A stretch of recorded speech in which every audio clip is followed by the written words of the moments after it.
হায় হায় রে, হায় হায় রে, আমার সর্বনাশ হয়ে গেছে। আমি যা ভাবিছিলাম তাই হইল রে। এই দেখ তো আমার জিব্বাটার কি অবস্থা, কোন কিছু টের পাস কিনা।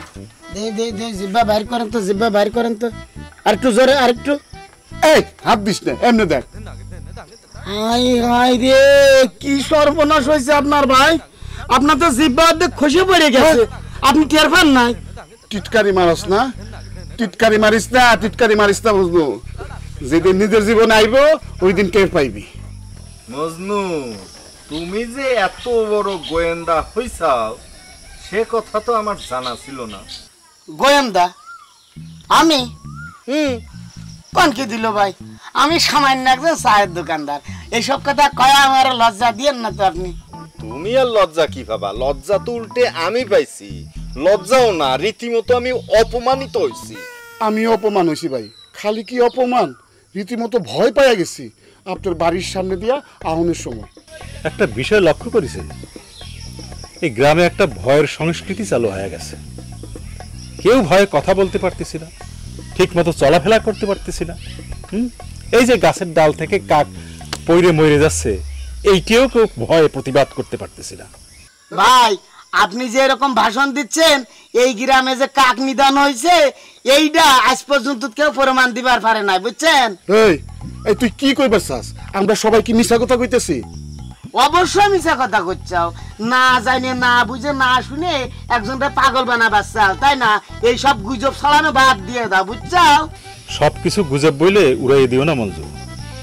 যে এই ঘটনা ঘটাইছে সেই কিন্তু আমার কাছে স্বীকার করেছে যে তার অভিশাপে গাছ থেকে কাক পইরে মরে গেছে। তাই নাকি? সে নিজে স্বীকার করেছে। আমার সামনে এইসব গাঁজা খুঁড়ে গল্প আর ফারদার করবেন না। এর আগেই কিন্তু আপনাদের আমি কইছি যে অভিশাপেই যদি মানুষজনের কিছু হইতো তাহলে যে দেশে যত ঘুষখোর, সুদখোর, বাটপার, সিটার আছে না, ওই যে খবর নিয়ে দেখেন যে হাজার হাজার মানুষ প্রতিদিন তাগরে অভিশাপ দিচ্ছে, কই তাগের তো কিছু হয় না। এ মজনু, তোমাক কিন্তু দেখলি বোঝা যায় না যে তুমি এত বড় বলদ। সবাই অভিশাপ কি কামে লাগে? মূর্খ মূর্খ। সব কুত্ত কামড় দিলে কি জলাতঙ্ক রোগ হয়? পাগলা কুত্ত কামড় দিলে জলাতঙ্ক রোগ হয়। এরকম সব মানুষের অভিশাপ তো কামে লাগবে না।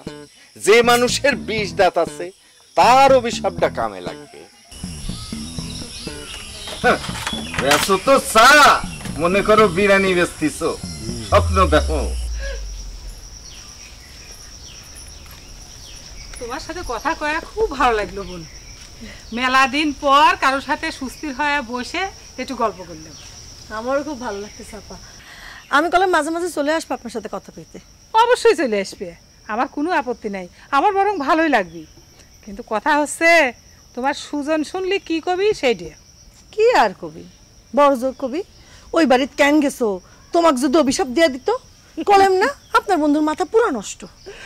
তা ঠিকই কইছো। আমি যে কথাটা কইলাম কথা কল মনে থাকে যেন। সত্যি সত্যি আমি কল ফাইন আসা বলার ব্যাপারে ভয় করে আপা। এক পাগলকে নিয়ে সামলাবার পারি না, আরেক পাগল আসলে কি করব?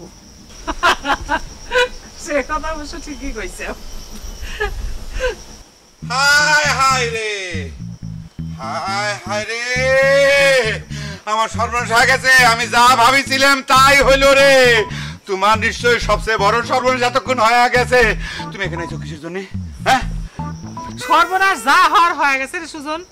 তোর বউক একটা বিরাট অভিশাপ দিয়ে দিছি আমি। বাড়িতে লিজা শুনিস। আমি তো জানি তুই অভিশাপ দিবই। আমাকে অভিশাপ দিয়ে তোর মনের আশা মেটে নাই। আমার বউকে তুই অভিশাপ দিলু।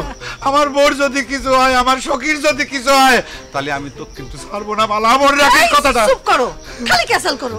চলো বাড়ি চলো। কি ক্যাসাল কিসের? তুমি এখানে আইছিলে কিসের জন্য? চুপ, চলো। তোমার যদি কোনো এর অভিশাপে ক্ষতি হয় তখন আমি কি করব? কি করব? চলো শিক্ষে দেবো মালা। তুই মনে রাখিস। না না,